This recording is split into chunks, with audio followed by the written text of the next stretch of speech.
Hello, folks, and welcome to the Joe Morley Sports Show. On today's YouTube edition of Team Previews, I will be doing the team review of the Bears, the 2020 Chicago Bears. And I don't know how many Bears fans are excited after what happened last season. They dropped down to an 8-8 season.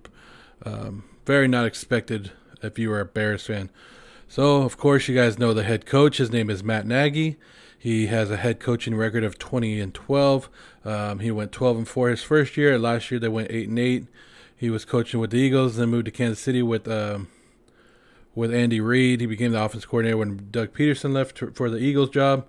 So he was with Andy Reid for about 5 years in various offensive positions. So he learned. That's where he learned his stuff from. He's considered a great offensive mind coach. He's praised for being an outside the box thinker, basically.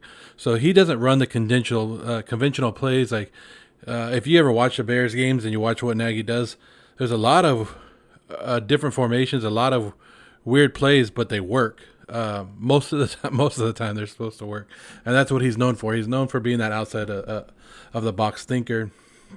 He runs a run pass offense, is from what I understand, is when the quarterback comes up to the line and he's supposed to read the defense. So it could be a run or a pass depending on what the defense is set or what the quarterback sees, and the player should know by like a hand signal or call by the quarterback. So the quarterback who runs his offense needs to be very smart, needs to know what he's looking at and to have that option, and he has to have a lot of trust in his quarterbacks for that to happen. So last year's team ranking, offense took a fall. There's nothing you could say about it. Mitchell Trubisky just didn't look like Mitchell Trubisky. He was hurt. He did have a shoulder injury. I do believe that was hurting him a lot. I think that it was worse than they made it out to be. I just think they let it play out more. I think the loss of Jordan Howard hurt him a lot. I'm a big Jordan Howard fan. I just don't think that teams were using him right, and I think the Bears used him the year before, then got excited about having David Montgomery drafted, and it went nothing because David Montgomery and Tarik Cohen were absolutely nothing the last year. They were 29th in points scored, 4th in points allowed. That's nothing like that defense. And, of course, Vic Fangio left. Chuck Pagano took over. Defense still finished top 10, as you can see. But it just didn't seem like the same defense to me. It seemed like they were giving up more points. They weren't creating the turnovers like they normally do.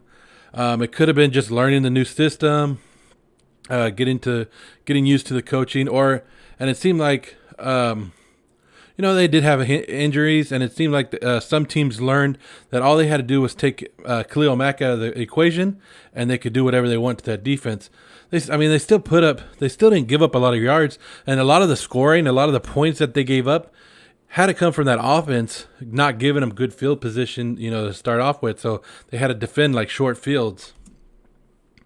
Here's Mitchell Trubisky, your starting quarterback. I put right there Nick Foles, the savior, because a lot of people are thinking a lot of Bears fans, and I don't get it. I don't get why everybody's high on Nick Foles. Yes, he did win the Super Bowl, but he won the Super Bowl as a backup, and he won the Super Bowl on Carson Wentz's team. Carson Wentz led that team all the way until the end of the season, got hurt, and then Nick Foles took over. Good for him, but what has he done on any other season besides that? When he was on the Rams, nothing. Jacksonville last year, he was horrible. So to say he's going to come into the Bears and be the savior, and he does it, shame on me. Good. Egg on me, egg on my face and all that stuff, but I don't see Nick Foles being anything. If you're going to trust somebody, Mitch Trubisky should be the guy that they trust. Mitch Trubisky should be given the chance. Come on, it's a second overall pick that you put on him. He looked good. Last year he was injured, and if he wasn't injured, I think he would have been good. But that offensive line doesn't help him out either, right? He's running for his life back there, and he still put up 3,000 yards with the hurt shoulder, 17 touchdowns, 10 interceptions, 63% completion last year, and 63% is actually his career. So that's not bad. He's 23-18 as a starter. But look at that. Look at the bottom, what I'm telling you right there at the bottom. 93 sacks in 3 years. Can a young quarterback be helped out a little bit? So a lot of Bears fans are hard on Mitchell Trubisky right now when they shouldn't be, because he has the talent. You saw it. You saw it last year or in the year before last year, and he has it. Just give him the chance. Let him be healthy.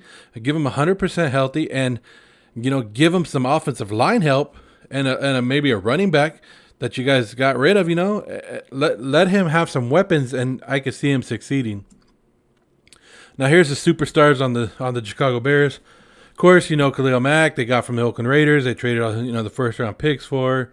You could agree with that trade, not agree with that trade, but either way, Khalil Mack is on the team. Last year, like I said, teams figured out to game plan around him, I would say. He still ended up getting 8.5 sacks on the season, to go along with his 5 forced fumbles. So he was still making trouble for the opposing teams. But like I said, the whole defense was down last year, so he was kind of down. Akiem Hicks is, I'm here. I put Akiem Hicks on here. He only played 5 games last year. Akiem Hicks helps Khalil Mack and helps that defense. If Akiem Hicks is not on the field, that's who you're hurt. That's why they're hurting, and I think that's what hurt the team last year, is he wasn't there to stop a lot of it. And Akiem Hicks has 33.5 sacks in his career. So missing him on the field last year was a big loss to the Chicago Bears defense. Allen Robinson, that's a number 1 wide receiver, guys. A lot of people say and still doubt Allen Robinson's skills, but he's the number 1 wide receiver. He was a number 1 wide receiver in Jacksonville, got hurt. It took him a year, to get healthy and get back to it, and now he's 100%, and he's lights out. They targeted him so many times last year. It's unbelievable. If you don't trust AR, that you don't know what a good wide receiver is. Here's your draft picks. A lot of people were, including myself, were surprised when they took a tight end in Cole Kmet, because of how many tight ends they have on the roster already. But then you look at all 9 tight ends that they have, 10 tight ends that they have, and he's probably the best one they have. So will he start over Jimmy Graham? I doubt it, because, they'll probably let the veteran guy do it. But he'll probably learn a lot. I like Jalen Johnson. I think he's going to be a great addition to that team. He could probably end up starting. And Mooney, I'm kind of interested in seeing what he does, just because of the way that Matt Nagy thinks. Here's your offensive depth chart right here. Trubisky, Foles is still the backup. David Montgomery, Tarik Cohen, they're going to have to do something. They added Ted Ginn this year, which is always a good thing. Could you imagine a play that they're going to come up with in their mind that has Ted Ginn and Cordell Patterson on the field at the same time? Well, that speed right there, Anthony Miller too, that's going to be crazy. Jimmy Graham, we'll see if he starts and see if he stays healthy. Offensive line, it is what it is. They're going to have to, hopefully they run some diversion plays to help that offensive line just get in front of somebody, hopefully, right? That's what they're going to say. Just get in front of somebody. Stop. Help them for a second, right? Hakeem Nicks is back. Eddie Goldman and Nichols, they need to step it up from last year. They had a 1 sack in between those two. Khalil Mack right there. Smith, a beast. Roquan Smith is a beast. He had 101 tackles last year, so he's good. They have Robert Quinn as a linebacker right now. We'll see how that goes. He's more of a pass rusher, so he might just be moved to DN, and they might move Hakeem Nicks inside or mix it around a little bit. We'll see how that works. Eddie Jackson, I like Eddie Jackson. Kyle Fuller led the team in interceptions last year, and I think they brought in Artie Burns, who's hit and miss. But first rounder, he could be something. He could be helping out with that defense, and it all depends on how Chuck Pagano runs the defense, and he could help out. Now the Bears offense, or the Bears schedule right here, it could go either way. If the offense shows up like they did last year, it's going to be a tough schedule. Now, if the offense showed up like 2 years ago and they actually are moving the ball and they're actually doing stuff, and the defense isn't having to protect these short fields, then the schedule sets up pretty good. Lions, Giants, all winnable. Falcons, winnable. Colts, it could be winnable, right? Buccaneers, that can go both ways. So a couple of these can go both ways. I'm not a big believer in that offensive line. So I am going to say it's going to be a tough schedule. I think some of these defenses will get to them, and that's just me. So Bears fans, get mad at me, get upset, but my prediction is 5-11. Just because, yes, I believe in that defense. I don't think they're as great as that defense. I think they lost some good players like Akamora, Clinton Dix, Leonard Floyd's gone. You know, some of these guys are gone, so they're gonna have to learn a new system again. But like, I just don't think David Montgomery and Tarik Cohen will get it together again. I don't see it. Allen Robinson is the only guy on that offense that is, worth it. I mean, he had 154 targets, I want to say, or close to that last year. So he was the only guy there. Unfortunately, I'm going to go 5-11 again. On a high note, if everything goes good and that offensive line actually just gets in front of somebody and moves around, 10-6. But I don't see. I'm actually at the low point on them because I say 4-12 as their low point. So one more loss, but it's hard for me to picture them doing so. I know they finished 8-8. I know they were 12-4, and then 8-8. I just see teams able to beat that offense. And I know that defense is great, but you know what? Being a defensive guy and being out there for more than half the game, they're going to get tired and they're going to have to come off the field, and teams are eventually going to beat them. And that's what happens when you don't have you can have the best defense in the world, but if your offense is always putting them in bad situations, then it doesn't matter, right?